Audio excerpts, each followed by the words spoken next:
Ramnagar police station में एक finance service के खिलाफ नागरिकों ने शिकायत दर्ज की। क्या है पूरा मामला, जानने के लिए नजर डालते हैं इस खबर पर।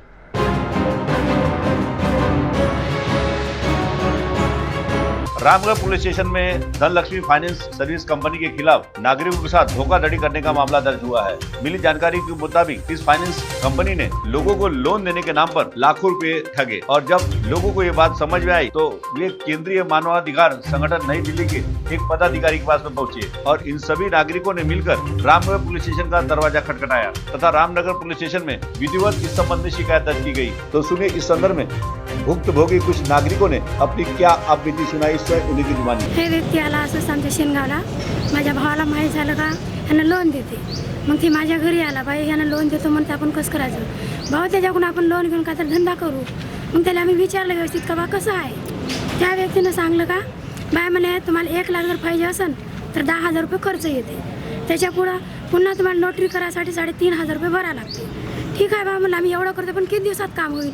त्यांना सांगलं का बाय फक्त तुम्हाला 8 ते 15 दिवस लागेल, त्याच्यानंतर तुम्हाला येऊन जाईल। ठीक हो, 7/12 माझ्या नावाची म्हणलं, कागदपत्र काहीच नाही, तर सासऱ्याच्या नावाची शेती आहे का म्हणे, हो भाऊ म्हणलं। त्यानं मग विचारलं का बाय म्हणे 7/12 घेऊन द्या, त्याच्यावर तुम्हाला मी पैसे काढून देतो। ठीक आहे साहेब म्हणलं। पुन्हा त्यानं ते 7/12 घेऊन गेल्या, पुन्हा आम्हाला सांगलं का बाय म्हणे तुम्ही पैसे केव्हा घेऊन येता। मी म्हणलं किती दिवसाला यायचं भाऊ, 8 दिवसामध्ये पैसे जोड करा, मी येतो म्हणे। पुन्हा ते घरी आला आणि मला घरी पैसे नाही देऊ शकत, मग माझ्या बँकेत या म्हणे, बँकेत गेलो पैसे देऊन गेलो, बाय म्हणे तुम्हाला 8 ते 15 दिवसात पैसे देऊन देतो। ठीक आहे भाऊ म्हणजे गेलो वापस। पुन्हा त्याला 15 दिवसाला फोन केला का आमचं काम कुठवरी आहे, झालं म्हणे फक्त आणखी 15 दिवस पुन्हा लागेल। ठीक आहे म्हणलं, पुन्हा फोन केला, पुन्हा ते सांगे का बाई 1 महिन्याच्या नंतर तुमचं काम होईल, लॉकडाऊन पडला।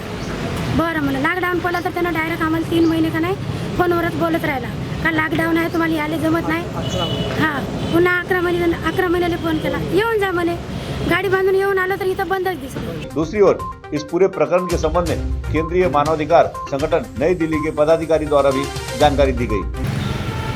काही दिवसापूर्वी Dhanlaxmi finance services Chandrapur Bapatnagar Wadgaon police चौकीच्या समोर ऑफिस थाटून अनेक लोकांची त्यांनी लोन प्रोसेसिंग फी आणि डॉक्युमेंट चार्ज या नावाखाली पैसे घेऊन त्यांची फसवणूक केली आहे।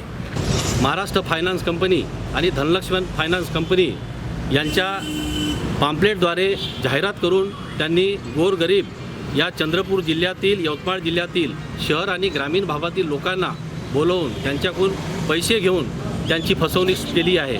आणि असं हे सक्रिय रॅकेट मुंबईपर्यंत महाराष्ट्र फायनान्स कंपनी अशा पद्धतीनं महाराष्ट्राच्या अनेक कानाकोपऱ्यामध्ये सक्रिय टोळी असल्याचं या ठिकाणी निष्पन्न होत आहे। काही दिवसापूर्वी मला मानवाधिकार संघटनेच्या वतीनं मला तक्रार मिळाली आणि त्या अनुषंगानं मी या ठिकाणी जे फसवणूक झाले लोक यांना घेऊन रामनगर पोलीस स्टेशनमध्ये त्यांची तक्रार दाखल केली की येणाऱ्या काळामध्ये कोणत्याही गोरगरिबाची फसवणूक होऊ नये यासाठी मी जनतेला विनंती करतो, या फसव्या टोळीपासून आणि या भामट्या कंपनीपासून आपण सावध राहावे, हीच माझी विनंती है। वहीं इस फाइनेंस कंपनी के खिलाफ रामनगर पुलिस स्टेशन में मामला दर्ज किया गया है तथा इस संबंध में विस्तारपूर्वक जानकारी रामनगर पुलिस स्टेशन के थानेदार प्रकाश हाके ने मीडिया को दी। 2020च्या 6 महिन्यामध्ये धनलक्ष्मी फायनान्स सर्व्हिसेस वडगाव असे बोर्ड लावून एक ओरोरा नाका येथे सोळंके व त्याचे काही मित्र यांनी ऑफिस स्थापन केलं आणि लोकांसोबत ओळख करून फायनान्स देतो या नावाखाली पैसे गोळा केले।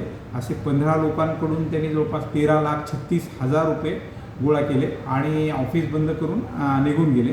अशा पद्धतीची फसवणूक झाल्याची दिगंबर आत्राम यांच्या व इतर 13 लोकांच्या फिर्यादीवरून गुन्हा दाखल करण्यात आलेला आहे आणि तपास सुरू